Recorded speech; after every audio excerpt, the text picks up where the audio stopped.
Good evening, student. I am Dr. Madhurima Bhaumik. Let us today discuss a very interesting and also very important chapter, regulation of gene expression in eukaryotes. Okay. So what is today's topic? Regulation of gene expression in eukaryotes.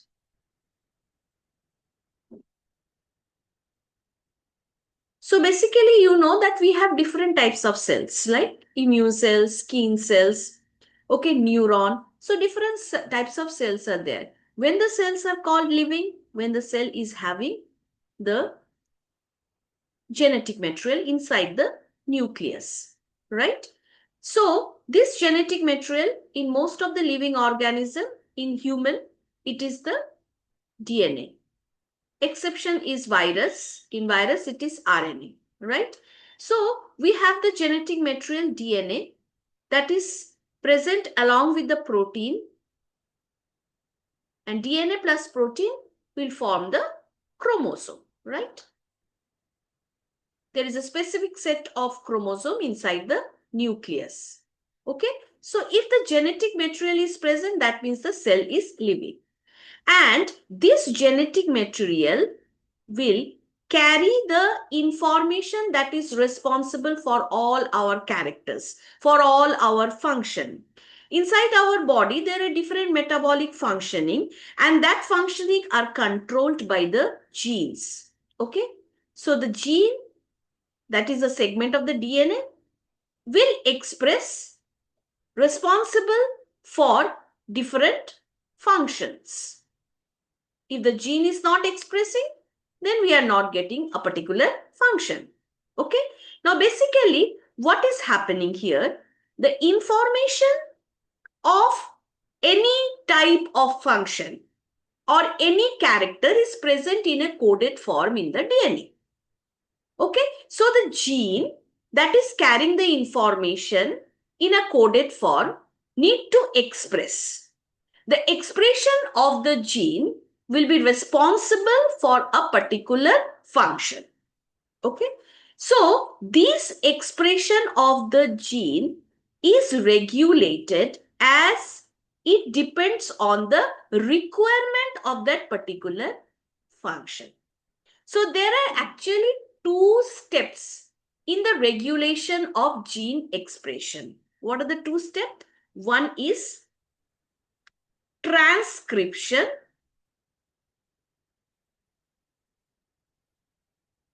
and the next step is, these are the two major steps, right? Is the translation. So, as I already told you, the informations are present in the DNA, right? So, suppose you consider, you know that the DNA is a double-stranded helical structure, which is carrying the information in a coded form. Now, each of the strand is basically a template strand. Okay. So, when there is formation of mRNA from the DNA strand, that is known as transcription. Right? So, from the DNA, one of the DNA strand, okay, will act as a template strand. RNA polymerase will come and bind, and it will lead to the formation of the mRNA. So, the genetic information is getting transferred from the DNA to the mRNA. Now, from the mRNA, there is synthesis of the protein, right? There is synthesis of protein. So, this process of synthesis of protein from the mRNA, protein is formed, That is actually translation, right? And the genetic information is going from the mRNA to the protein. So basically here in this step, the ribosome having two subunits, it will come and bind to the mRNA, right? And the ribosome will recognize the codon in the mRNA. So the codons are basically three nucleotide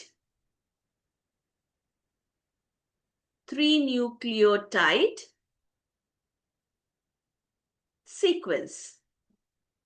So based on the three nucleotide sequence, that is the codon, the ribosome will bring the specific amino acids.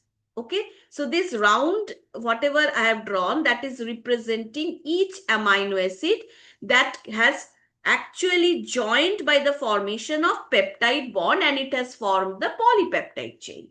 This polypeptide chain will form a three-dimensional structure. Then only the protein will become active and it will start functioning. So here the information has flowed from the DNA to the mRNA. Okay, there is formation of mRNA by the process of transcription. The template strand, the double-stranded DNA has opened. One of the strand is acting as a template strand. RNA polymerase will come and bind, and there will be the formation of mRNA by the process of transcription that we have to study in details. Okay, next, the information gets transferred to the protein, which is actually performing different functions. So basically, the formation of the protein is dependent on the gene that is expressing here, and it is getting transferred into the protein where it is performing different function.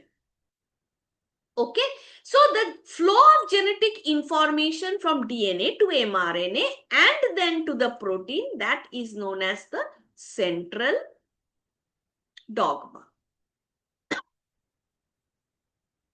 Okay, so when this gene is expressing, we are getting the protein to function. It becomes active and we get the protein to function. Now, it also depends on the requirement. How it is, let us understand with an example. Suppose the liver cell is responsible for clearing any toxic any toxic substance that is present in our bloodstream. Okay, suppose if there is alcohol in the blood, okay, that is toxic. So what will be happening in this case? The information will be passing to the genes in the liver cell for expressing, so that alcohol dehydrogenase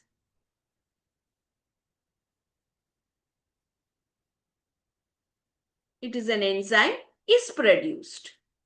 So what this alcohol dehydrogenase will be doing, if this gene is expressing, alcohol dehydrogenase is produced, and that will be going and causing the degradation of the alcohol, making it non-toxic. Okay, so depending on the requirement in our body, the protein has to be produced. That is why the gene must express when it is required for a product to be produced for any functioning, and the gene has to be turned off when it is not required. Okay, now this regulation happens in different stages in the eukaryotes. One is, it is dependent on the chromatin accessibility. What is the chromatin accessibility means? Chromatin means arms of the chromosome, that is the DNA. So how much of the DNA is accessible, okay, for the process of the transcription to occur? Because if that is not occurring, this is the first step for the genetic information to flow, for the gene to express. So if the template strand is more relaxed or opened, then the process will further continue. So this is a way of regulation of the gene expression. Another part where the gene expression is regulated is the transcription only. In this transcription, that is, I have already discussed the process of formation of the mRNA from the DNA, and the genetic information from the DNA get transferred to the mRNA. So there different types of transcriptional factors are required for the transcription to initiate. The initiation of transcription requires many transcriptional factors. So in this step, it's a key regulatory step where the process of gene expression is regulated. Third is RNA processing.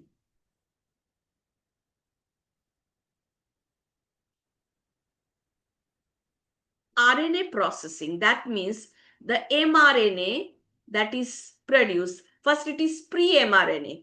Then this mRNA undergoes splicing.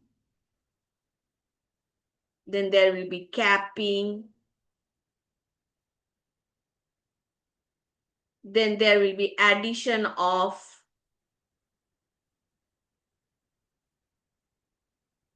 poly A tail.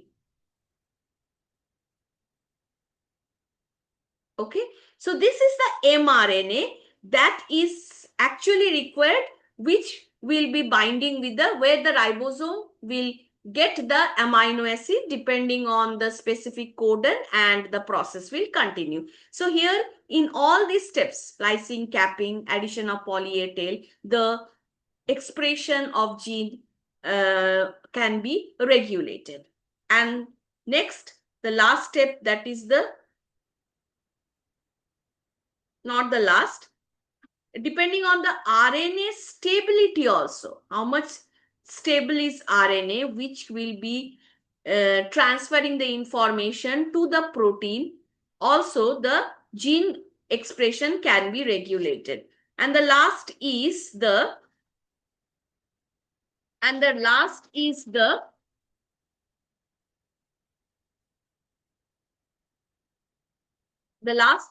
translation. The translation process, it's very important because in this process, the protein is produced. So if the protein is produced in the process of translation, there also the gene expression can be regulated. So in all these steps, the expression of gene is regulated. And as I told, the expression of gene regulation is very much important so that the functioning of different proteins according to the requirement can be controlled and regulated. Okay, so that's all for today's discussion. We'll be discussing the remaining portion or in details in our next class. Okay, thank you and have a nice day.